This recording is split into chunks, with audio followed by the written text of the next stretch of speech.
मला doctor APJ Abdul Kalam व्हायचं आहे.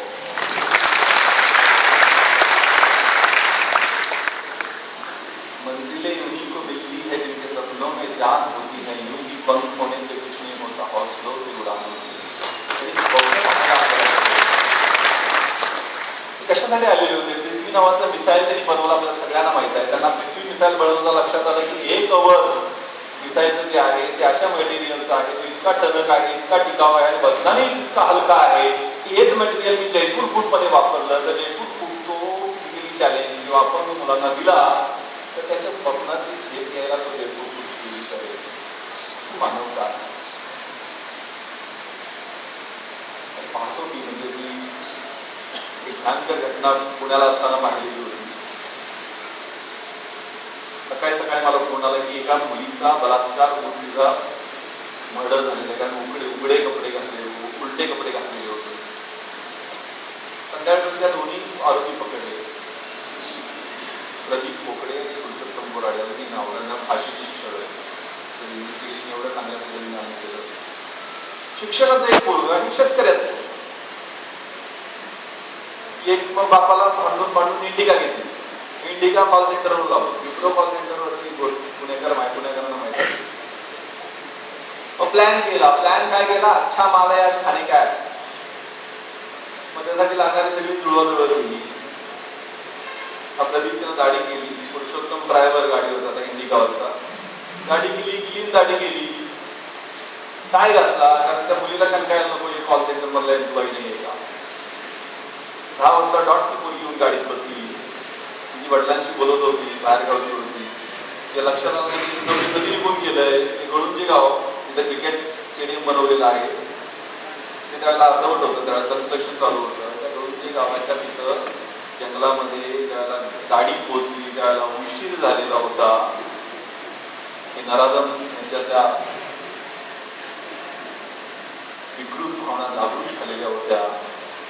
तिच्यावर 5 गँगरेप केला. गँगरेप केल्यावर सुद्धा ती बिचारी भाऊ मला घरी सोड किंवा कॉल सेंटर मध्ये सोड विनवण्या करत होती, पण ही घरी गेली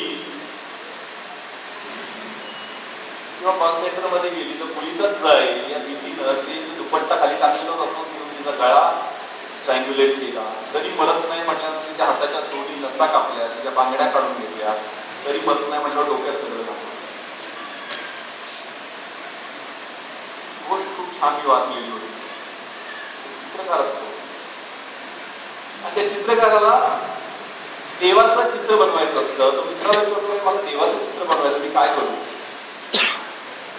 एखादा असा 5-6 वर्षाचा गोड मुलगा सिलेक्ट कर, त्याचं चित्र बनव, ते कृष्णासारखं होईल, चांगलं देखणं चित्र होईल. तसा गोड मुलगा सिलेक्ट करतो, त्याचं चित्र बनवतो, ते चित्र खूप चांगलं बनतं, खूप तो प्रसिद्ध होतो, त्या चित्रात पैसे खूप मिळतात. 20 वर्षानंतर त्याला पुन्हा चित्र बनवण्याची इच्छा होती, पण यावेळेला हैवानाची, राक्षसाचं चित्र बनवण्याची इच्छा होती. पुन्हा त्याच्या मित्राला गाठतो आणि मला राक्षसाचं चित्र बनवायचं, मी काय करू? तो म्हणतो जेलमध्ये जा. त्यानं अनेक हिंस्र बलात्कार केलेले आहेत, दंगली केलेली आहेत, खून केलेले आहेत, मारामारी केलेली आहेत. असा एखादा कैद्याला शोध, त्याचं चित्र बनव. जेलमध्ये जातो, जेलच्या परवानगीने असा एक पेटी शोधतो, त्याचे डोळे लाल, सुगंध, केस असे बिस्कट केले आणि कसा दिसणार. त्याला समोर बसवलं आणि चित्र बनवायला लागतो. तो कैदी कुतूहलानं विचारतो काय बनवतोस? तुला चित्र बनवतोस? तुला बोलते राक्षसाचं चित्र बनवतो. हे ऐकल्यानंतर त्या कैद्याच्या डोळ्यातलं घाला पाणी वाहायला लागतं, रडायला लागतो. तो चित्राला आश्चर्य वाटतं, अरे तू का रडतोयस? तुझं चित्र बनवतोय. तो म्हणतो चित्रकार महोदय, 20 वर्षापूर्वी ज्या मुलाचं तुम्ही चित्र बनवलं होतं तो मीच मुलगा आहे. या 20 वर्षामध्ये माझ्यातला देव हळूहळू मरत गेला आणि राक्षस हळूहळू मोठा होतो. ही लढाई रोज चालली आहे आतमध्ये, चांगल्याची, वाईटाची, पापाची, पुण्याची, भल्याची, बुराईची, हेव्याची, मस्तराची, प्रेमाची, आपुलकीची लढाई रोज चालली आहे आतमध्ये. कोण जिंकतं ही लढाई? त्याला आपण खाद्य घालतो तो जिंकतो. कुणाला खाद्य घालायचं, कुठल्या प्रवृत्तीला मोठं करायचं, हे आज आपण ठरवण्याची आवश्यकता आहे. ओम सहनाववतु सहनौ भुनक्तु सह वीर्यं करवावहै तेजस्विनावधीतमस्तु मा विशावं. Let us come together to achieve this pain. तेजस्वी आपलं ज्ञान बघूयात, आपण एकत्र येऊयात, मोठे होऊयात. माग विशाव आहे. Let us not hate each other. एकमेकाचा तिरस्कार टाळूया. आम्हाला का दुसऱ्याचं चांगलं बघवत नाही मला कळत नाही. सख्या भावाचं वाईट होईल याच्याकडे आमचं लक्ष असतं का? मी शिक्रापूर पोलीस स्टेशनला गेलो होतो. शिक्रापूर पुणे आपला प्रगत जिल्हा. शिक्रापूर पोलीस स्टेशन मध्ये शेवटचं उदाहरण सांगतो. एक नऊवारी नेसलेली बाई आपल्या 3 पोरीला घेऊन बसलेली होती. मोठी असेल 8-9 वर्षाची, दुसरी 4-5 वर्षाची, मांडीवर तांदुली 6 महिन्याची मुलगी होती. मी सिव्हिल ड्रेस मध्ये असा होतो. सिव्हिल ड्रेस मध्ये गेल्यामुळे त्या बाईला विचारलं, ताई कशासाठी आली आहे? सांगायला नकार दिला. तेवढ्या इन्स्पेक्टर आले तिथे शिवसागर, त्यांनी मला कडून सल्यूट केला. सल्यूट केल्यानंतर त्याच्या लक्षात आला मोठा मुलगी साहेब दिसतोय. म्हणून तोंडाचा भोळा जो नऊवारी साजरीचा हिरव्या साडीचा लावलेला तो बाजूला त्याला फळाफळ तोंडात यायला लागला. बोलता येत नव्हतं कारण मला दावा हात दाखवला दिला. त्याला 7-8 दात होते. काय तुझा ऍक्सिडेंट झाला, कुणी तुला मारलं?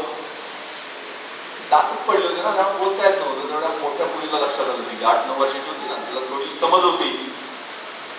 ती मला उद्देशून बोलली, दादा साहेब नाही दादा, ते आम्हाला ना भाऊ बोलते ना भाऊ, म्हणून बाबांना आईच्या तोंडामध्ये वरवंटा घातला.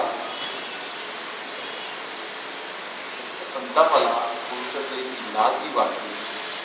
इन्स्पेक्टरला अगोदर झाडाझडती गेली. तिला मेडिकल हेल्प देण्यासाठी पाठवलं का नाही, तिला गुन्हा का दाखल केला नाही, अटेम्प्ट टू मर्डरचा खुनाचा प्रयत्न केलेल्याचा गुन्हा दाखल कर, अशा सूचना दिल्या. त्या बातेच्या लक्षात आलं की मी काय तिच्या नवऱ्यावर खुनाचा प्रयत्नाचा गुन्हा दाखल करतो. तिने माझे पाय धरले. एवढं काय मोडकं तोडकं बोलता येत होतं. तेवढ्यात सांगायला अहो नाही, मला खुनाचा गुन्हा काय दाखल करायचा. पोरी माझ्या 3 रस्त्यावर येतील, माझं नांदणं सुखाचं होईल. नांदणं सुखाचं लावून त्या भाऊजाईच्या सांगण्यावर मला सारखा मारतोय. ते मारणं थोडं बंद. ही परिस्थिती आज स्वातंत्र्य मिळून 62 वर्ष झाली.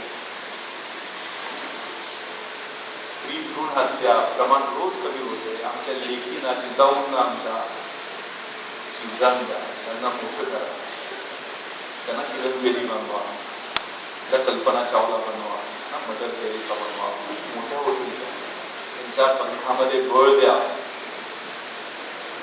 छान कविता कुसुमाग्रज यांनी लिहिलेली होती. स्वातंत्र्य मिळाल्यानंतर 50 वर्ष झाली त्यावेळेला.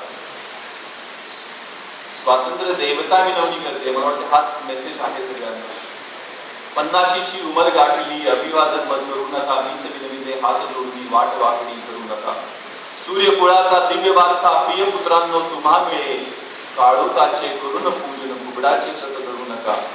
तरुणाईचे बळ देशाचे जपा वाढवा करुपरी. करमणुकीच्या गटार गंगा त्यात स्वतःला शाळू नका.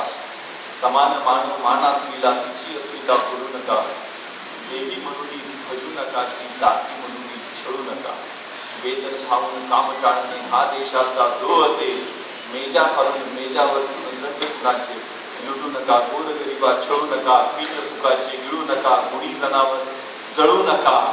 लाख लाख जण जळले मेले माझ्यासाठी हे विसरू नका. मीच विनंती हात जोडून वाट वाकडी करू नका. जय हिंद, जय महाराष्ट्र.